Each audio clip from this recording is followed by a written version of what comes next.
सोमवार का दिन था। बाहर काफी तेज ठंड पड़ रही थी और हल्की फुल्की बर्फ भी पड़ रही थी।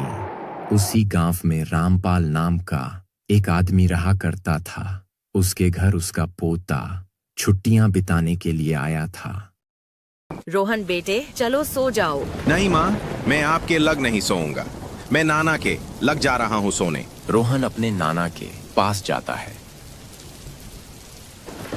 नाना जी, मैं आपके लग सोऊंगा।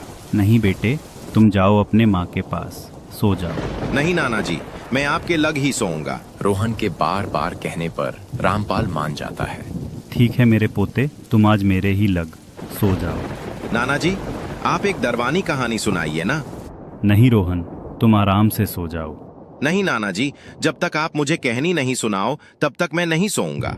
रोहन के बार बार कहने पर रामपाल मान जाता है। ठीक है बेटे, मैं तुमको एक ऐसी कहानी सुनाऊंगा जो मेरे बचपन में घटी थी। हाँ नाना जी, आप मुझे वही कहानी सुनाइए। सुनो रोहन, जब मैं करीब 16 साल का था तब मेरे साथ ये घटना घटी थी। एक दिन में जब मैं पीपल के पेड़ के पास बैठा था, तभी रामू काका और राजू चाचा आते हैं और पीपल के पेड़ के नीचे बैठकर बातें करने लगते हैं। तभी राजू कहता है, रामू काका, आपकी बैलगाड़ी खाली है? हाँ राजू, मेरी बैलगाड़ी खाली है। काफी दिन हो गए हैं, कहीं घूमने नहीं गए हैं? तुम सही कह रहे हो राजू। शायद कल शहर में मेला लगने वाला है, क्यों ना हम भी चले? हाँ, मैंने भी सुना है कि शहर में मेला लगने वाला है। चाचा जी, मैं भी आप लोगों के साथ जाऊंगा। नहीं रामपाल बेटे, तुम अगले साल चले जाना। नहीं, मैं भी आप लोगों के साथ जाऊंगा। मेरे पास 20 रुपया भी है। मैं आप लोगों को चाय पिलाऊंगा, लेकिन अपने साथ मुझे भी ले चलिए राजू चाचा। ठीक है रामपाल बेटे, तुम भी मेरे साथ चलोगे? आज शाम को ही निकलना है। सब लोग तैयार होकर मेरे घर आ जाना। ठीक है रामू काका।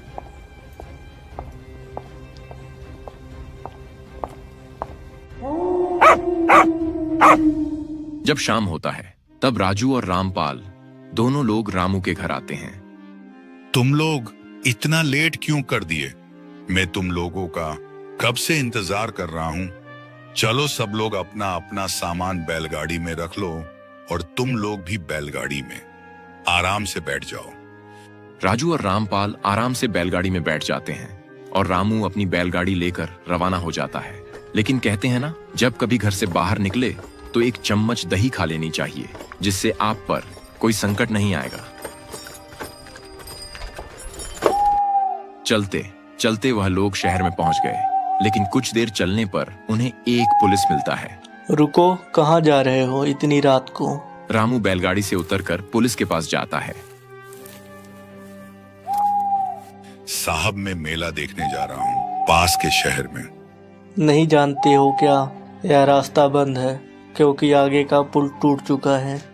ठीक है साहब, मैं दूसरे रास्ते से चला जाता हूँ।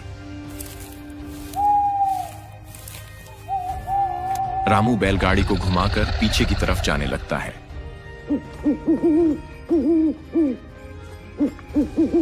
कुछ दूर चलने पर राजू कहता है, रामू काका, आप किस रास्ते से ले जा रहे हैं? कब्रिस्तान वाला रास्ता राजू, उस रास्ते से हम जल्दी पहुंच जाएंगे। कब्रिस्तान की बात सुनकर रामपाल काफी डर जाता है। हमें तो ये रास्ता ठीक नहीं लग रहा है राजू चाचा। उन लोगों को डरावनी डरावनी आवाजें सुनाई देती हैं। इसीलिए रामू अपनी बैलगाड़ी को तेज में भागने लगता है। तभी कुछ हलचल होता है। लगता है कोई पत्थर था। नहीं रामू, हम लोगों को उतर कर देखना चाहिए।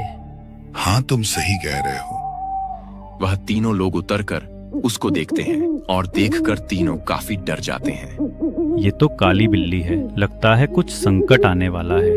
ये सब अंधविश्वास है, इन चीजों पर मैं विश्वास नहीं करता। हम लोगों को जल्दी सुबह पहुंचना है, यहाँ पर बहस मत करो। सब लोग जल्दी से बैलगाड़ी में बैठ जाओ। वह लोग बैलगाड़ी में बैठकर वहां से रवाना हो जाते हैं और कुछ ही दूर चले थे, तभी बिल्ली के चीखने की आवाज उन लोगों को सुनाई देने लगती है। शायद वह बिल्ली जिंदा थी, इसीलिए वह रो रही है। मुझे ऐसा नहीं लगता रामू काका, क्योंकि हम सबने अपनी आंखों से देखा था कि वो बिल्ली मर चुकी है और उसके शरीर से काफी ज्यादा खून भी बह चुका था। तब वो बिल्ली कैसे जीवित हो सकती है? यह तीनों लोग ऐसे ही बातचीत करते हुए आगे चलते जाते हैं, लेकिन उन्हें क्या पता था कि आगे क्या होने वाला है।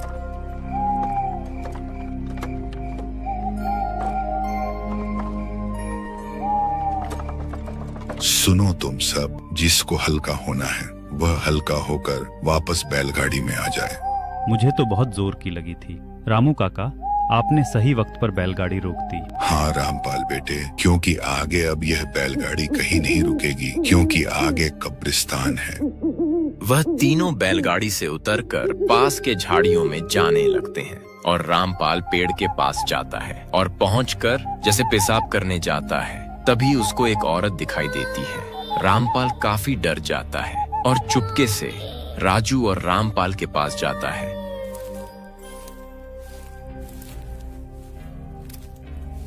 उस पेड़ के पीछे एक औरत बैठी है। रामपाल बेटे, मजाक नहीं करना चाहिए। नहीं रामू काका, मैं मजाक नहीं कर रहा हूँ, आप चलकर खुद देख लें। वह तीनों उस पेड़ के पास जाते हैं और देखते हैं, लेकिन वहां पर कोई नहीं था। मैं सच कह रहा हूँ राजू चाचा, मैं उस औरत को सच में देखा, वह उसी जगह पर बैठी थी। तुम्हारा भरम है रामपाल, इतनी रात को इस सुनसान जगह पर कोई क्या करने आएगा? हाँ राजू, तुम ठीक कह रहे हो। अब सब चलो बैलगाड़ी के पास, सुबह तक मेले में भी पहुंचना है। तीनों लोग बैलगाड़ी के पास जाते हैं और बैलगाड़ी पर बैठकर वहां से जाने लगते हैं।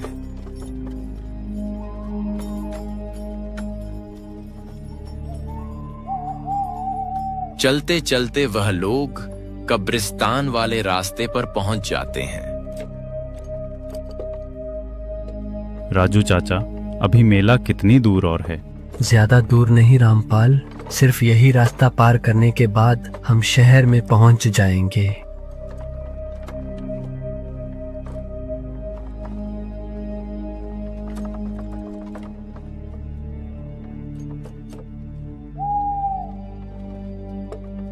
तभी अचानक से बैलगाड़ी रुक जाती है। रामपाल काफी डर जाता है। तभी रामपाल कहता है, अरे रामू काका, अचानक से बैलगाड़ी क्यों रोक दी? कहीं आपने कोई भूत तो नहीं देख लिए?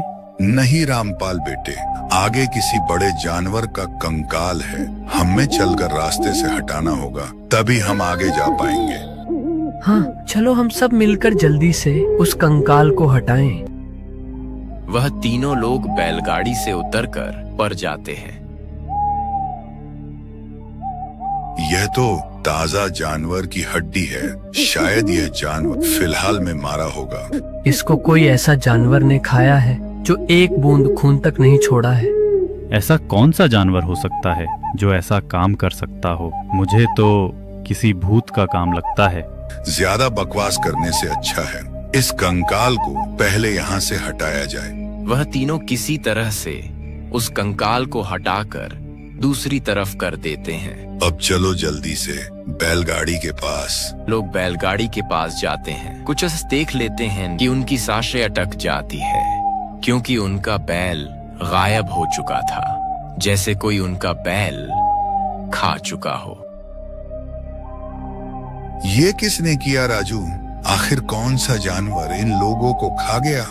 रामू काका, मुझे तो बहुत डर लग रहा है। मैंने पहले ही कहा था कि यहाँ पर कोई शैतान है। रामू काका, वहाँ देखिए, उस बैलगाड़ी के पास लगता है कोई है। रामपाल, तू सच कह रहा है। लगता है वह कोई आदमी नहीं बल्कि कोई शैतान है जो हम लोगों को मारकर खाएगा।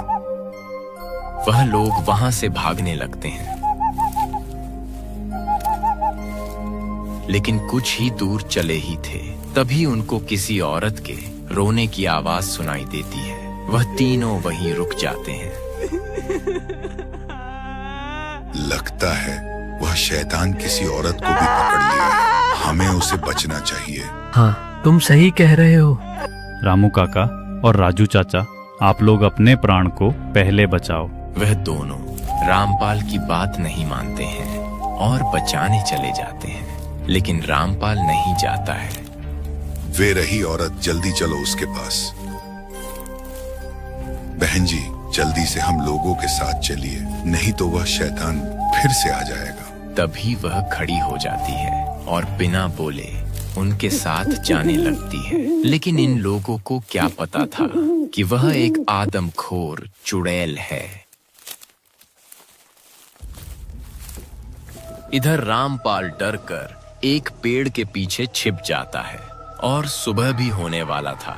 तभी रामपाल पीछे देखता है, उसके सामने वही चुड़ैल आकर खड़ी हो गई। रामपाल उसको देखकर वही बेहोश हो जाता है। तब एक आदमी उसके पास जाता है और जगाने की कोशिश करता है।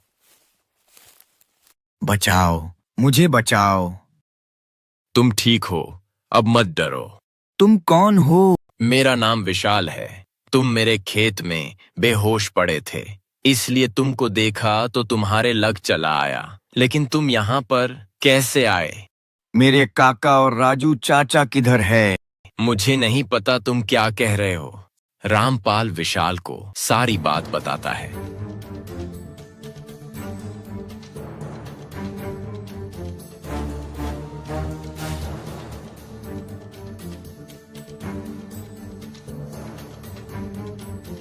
अच्छा, ये बात है। उस रास्ते से कभी नहीं जाना चाहिए, क्योंकि वहां पर एक औरत की आत्मा रात को भटकती है। आज भी मुझे वह दिन याद है जब उसको जिंदा जला दिए थे। तभी रामू भागते हुए आता है। क्या हुआ रामू काका? तू सच कह रहा था रामपाल। वह कोई औरत नहीं बल्कि आदमखोर औरत थी जो राजू को खा गई। मैं किसी तरह वहां से भागने लगा, तभी अचानक से वह औरत आगे ही आकर खड़ी हो गई और मेरी तरफ बढ़ने लगी। तभी सुबह हो गया और वह आदमखोर औरत गायब हो गई और मैं वहां से भागने लगा। बहुत अच्छा हुआ कि तुम लोग बच गए, नहीं तो वह औरत किसी को जिंदा नहीं छोड़ती। तुम लोग चलो मेरे घर, थोड़ा आराम करके अपने घर चले जाना। रामपाल और रामू काका विशाल के साथ जाने लगते हैं। रामपाल को अभी भी वह बात उसके मन में गूंज रही थी कि आखिर उसको जिंदा क्यों जलाएं। वह लोग उसके घर पहुंच जाते हैं। रामपाल खाट पर बैठ जाता है और रामू भी। विशाल, आखिर उस औरत को जिंदा क्यों जला दिए थे? एक दिन एक ब्राह्मण का परिवार इस गांव में रहने के लिए आए थे। कुछ महीने बीतने के बाद इस गांव के बच्चे गायब होने लगे। एक दिन रात को एक औरत कम करके लौट रही थी। तभी ब्राह्मण के घर में से बच्चे के रोने की आवाज सुनाई देती है। वह औरत देखती है कि वह एक बच्चे का सर काटकर उसका खून अपने पत्नी को पिलाता है। वह औरत काफी डर जाती है और सरपंच को बुलाती है। सरपंच सारे गांव वालों को इकट्ठा करता है। जब ब्राह्मण का परिवार सो जाता है, तब सब लोग उसके घर को जला देते हैं और वह तीनों जलकर मार जाते हैं। बातचीत करते करते शाम हो जाती है। तभी उन लोगों के सामने। अब सो जाओ रोहन, क्योंकि काफी ज्यादा रात हो गई। अगर आपको यह कहानी अच्छी लगी हो तो कमेंट करके जरूर बताएं और चैनल को सब्सक्राइब करना ना भूलें।